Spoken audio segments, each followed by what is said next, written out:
अस्सलामुअलैकुम वरहमतुल्लाहि वबरकातुहू। नाज़रीन, मैं आपका मेज़बान हाफिज़ मोहम्मद फसीहुद्दीन मेदक और आप देख रहे हैं मेदक फास्ट न्यूज़। आइए डालते हैं आज की खबर पर एक नज़र।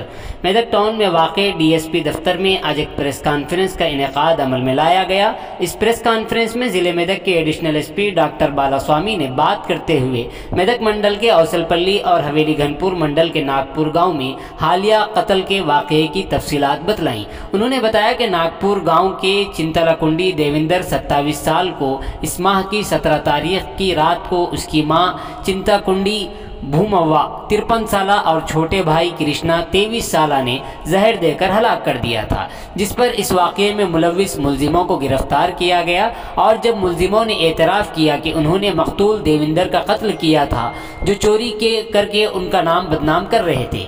इस मौके पर ज़िला एडिशनल एसपी ने मज़ीद कहा कि आवाम को चाहिए कि वो अपनी तरफ से किसी भी किस्म का कोई फ़ैसला हरगिज़ ना करें। किसी भी किस्म का मसला हो तो ज़रूर पुलिस के इल्म में बात लाएँ। इस प्रोग्राम में DSP Medak mister P Saidulu, rural CA mister Vijay, Medak rural SI mister Mohan Reddy, Haveli Ghanpur SI मुरली के अलावा दीगर पुलिस ओहदेदारान मौजूद थे। आइए इस सिलसिले में एक रिपोर्ट आप हजरात के पेश खिदमत है। सेक्शन 302 मर्डर है 120B IPC PS हवेली घनपुर।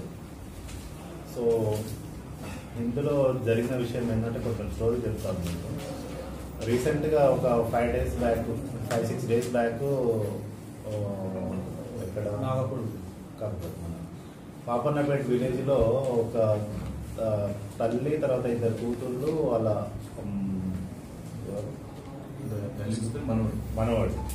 మనవాడు ఏం చేశారంటే వాళ్ళు ఒక దొంగతనం చేసిన ఉద్దేశంతో పెద్ద కొడుకును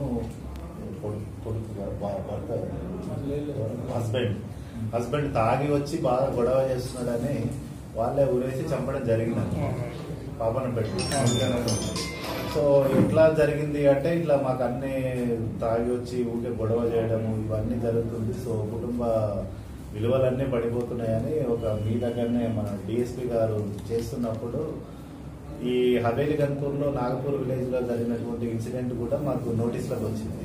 అంటే అందులో ఏమైందంటే డిసీజ్డ్ ఎవరైతే ఉన్నారో అతను ఒక చిన్న దొంగతనం చేయడం జరిగింది 10 days back 10-15 days back. So దాని గురించి ఊళ్ళో పెద్ద మనుషులు పిలిచి పంచాయతీ పెట్టారంటే పంచాయతీ పెట్టి వాళ్ళకి జరిమానా విధించడం జరిగింది. ఎవరికి డిసీజ్డ్కి ఇంకొక అతని ఫ్రెండ్ జరిమానా విధించడం జరిగితే వీడు ఇట్లా దొంగతనాలు చేసి మాకంతా చెడ్డ పేరు చేస్తున్నాడని ఆ రోజు తల్లి తర్వాత చిన్న కొడుకు తమ్ముడు డిసీజ్ ఎవరైతే తమ్ముడు ఉన్నారో వాళ్ళు ఇద్దరు కలిసి అబ్బాయిని అంటే డిసీజ్ ఎవరైతే ఉన్నారో అతన్ని నైట్ టైంలో విషయం ఇచ్చి తర్వాత స్మూదరింగ్ చేసి చంపి తర్వాత ఉరేసినట్టు తెలిసింది. సో అది తెలిసిందన్నమాట మా ఇన్వెస్టిగేషన్లో అది తెలిసింది క్రియేట్ చేసి.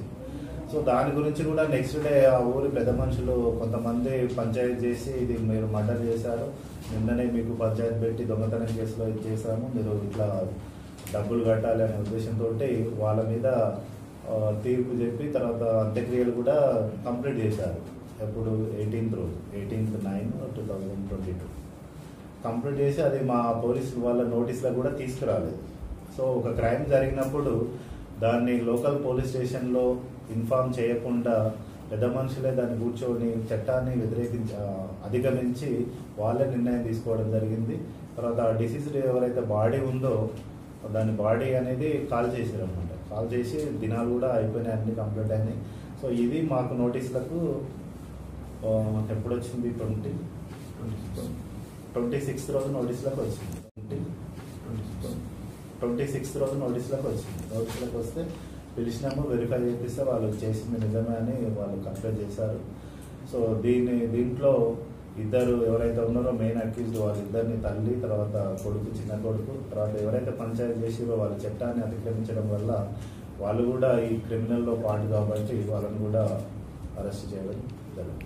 ఎంతమంది తీసుకొస్తారు గ్రామస్తులు ఇప్పుడైతే మాకు ఇద్దరైతే ఉన్నారు గ్రామస్తులు.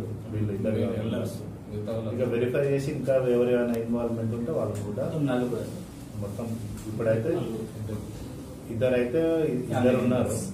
ఫ్యామిలీ మెంబర్స్ కాకుండా ఇద్దరు ప్రజాప్రతినిధులు ఏం కాదు, కుల పెద్దలు వెరిఫై చేస్తున్నాం అందులో ప్రాపర్గా వెరిఫై చేసి ఇంకా ఎవరైనా ఇన్వాల్వ్ అయి ఉంటే అందరినీ కూడా చేస్తాం. ఎందుకంటే ఏదైనా అఫెన్స్ జరిగినప్పుడు కంపల్సరీ పోలీస్ స్టేషన్లో ఇన్ఫార్మ్ చేయాలి.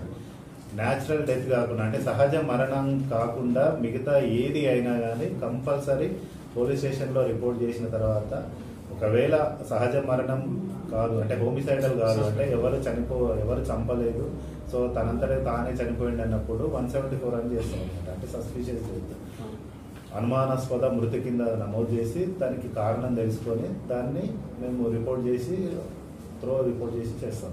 సో ఇట్లాంటి అనుమానాస్పదంగా ఎవరు మరణించినా కానీ కంపల్సరీ ఊరి పెద్దలైనా సరే, ఊరి విలేజ్ ఎల్డర్స్ అయినా సరే, ఎవరైనా సరే ఫస్ట్ చూసిన వాళ్ళు కంపల్సరీ కూడా పోలీసులకి ఇన్ఫార్మ్ చేయాలి. సో అలా ఇన్ఫార్మ్ చేయకుండా ఇలా చట్టాన్ని అతిక్రమించడం కూడా నేరమే అనమాట. సో అందులో కాబట్టి వాళ్ళు కూడా ఈ నేరంలో భాగస్వాములు అవుతారు. సో ఆ చట్టం కింద వీళ్ళని కూడా అరెస్ట్ చేస్తారు.